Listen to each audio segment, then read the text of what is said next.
Hello, my name is Bamisaye Victor, and I want to welcome you to my channel.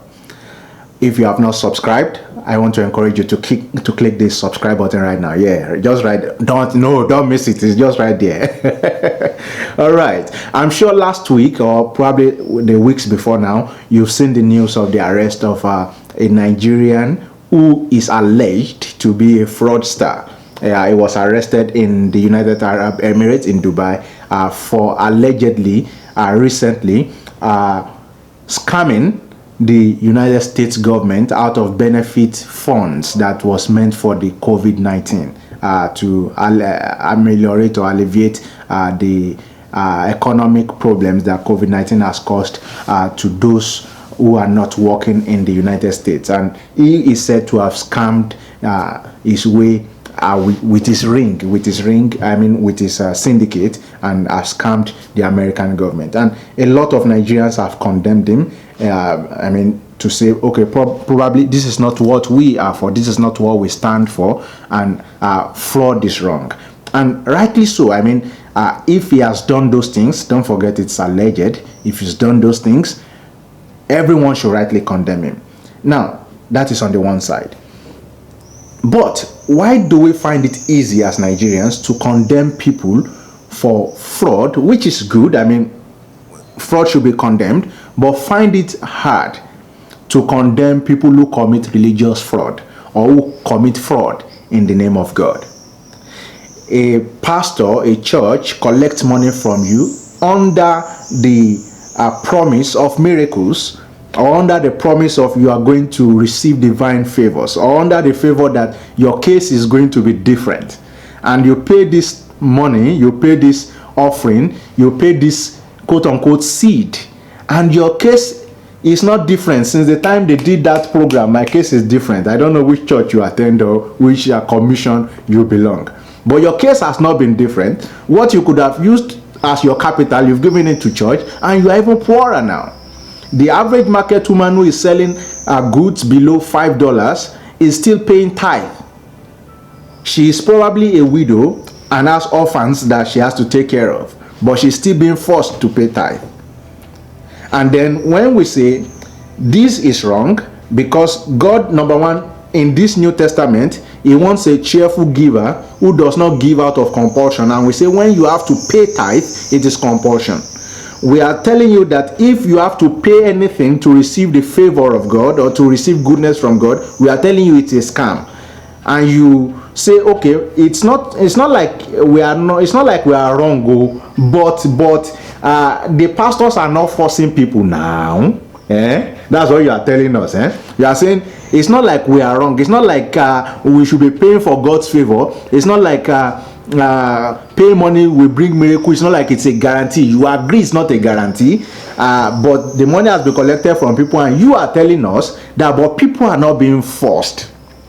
So my own question now is, what is the difference between your bishop, your big Geo, and Hushpuppi? You think the people Hushpuppi scammed, he forced them? Allegedly, that he allegedly scammed. You think he forced them? You think he dipped his hand into their money, into their pocket to pay? Listen, when expectation does not exist, it is going to be very hard to manipulate. So when you set expectation and make promises and you do not deliver, then it becomes fraud. Once you collect from people on the basis of an expectation or on the basis of a promise, and then you do not deliver your promise, you've manipulated them. If you lie to people, if you tell people untruth just to get the money that is in their pocket, and then you come to say but you did not force them, you are a fraud and a manipulator. And if you support them, you are a supporter of fraud. And if you support your pastors and you are condemning Hushpuppi, you are the biggest hypocrite, or yourself you are a fraudster.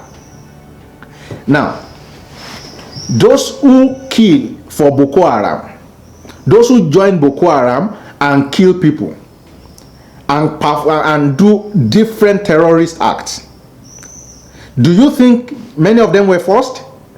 No, they were not. They were brainwashed.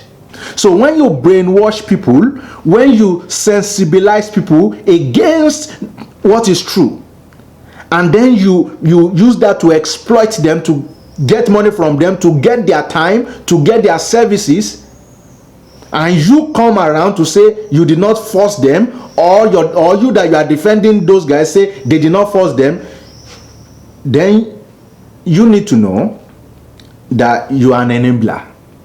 You are the one enabling fraud. You are enabling fraud. You yourself, you are either a hypocrite or a fraudster, because you don't need to force people to manipulate them. You don't need to force people to brainwash them. And when people are brainwashed, you may think they are doing things out of their own free will, but you quickly realize, if you tell yourself the truth, that people who are brainwashed don't do things they want to do. They do things that they are controlled or have been conditioned to do. So when you ask somebody in Nigeria, the average person will tell you, but my tithe works for me. Okay, that's the conditioning. That's conditioning has become their truth, but not necessarily the truth.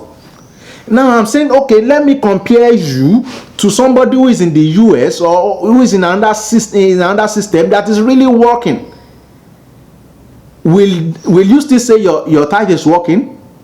If tithe were to be working, Nigeria has no business with recession at any point in time, because God should just be delivering the country on the basis of those who are paying tithe. And someone will come and tell you that no matter what the work you do, if you do not pay tithe, there's no insurance on your money. Where is that coming from? Once you, as a big pastor, an authority, a GO, a bishop says that and people respect you, they take your word for it, not because it is true, but because they believe in you. That is exactly what happens. That once the authority is not true, and when truth is not the authority, then the authority becomes truth. And we must begin to tell ourselves today that fraudsters don't force people to pay, they manipulate them to pay. And the same is happening in the church today. And if we have the mind to condemn these fraudsters who don't defraud in the name of God, then we should, with all vigor, with all passion, with all energy in us, call out those who are defrauding people in the name of God. Because you know what? They are giving God a bad name. They are calling God the name that He isn't. God does not need your money to bless you. He needs you to obey the principles of finances. He needs you to obey the principle of the dignity of labor. He needs you to obey the principle of service. He needs you to embrace problems so that you can solve them. And in solving these problems, your money will come. Ideas is what produce money. Stop waiting for a miracle. Stop being defrauded. And you to stop enabling defrauders. Don't stop enabling fraudsters who are defrauding people in the name of God.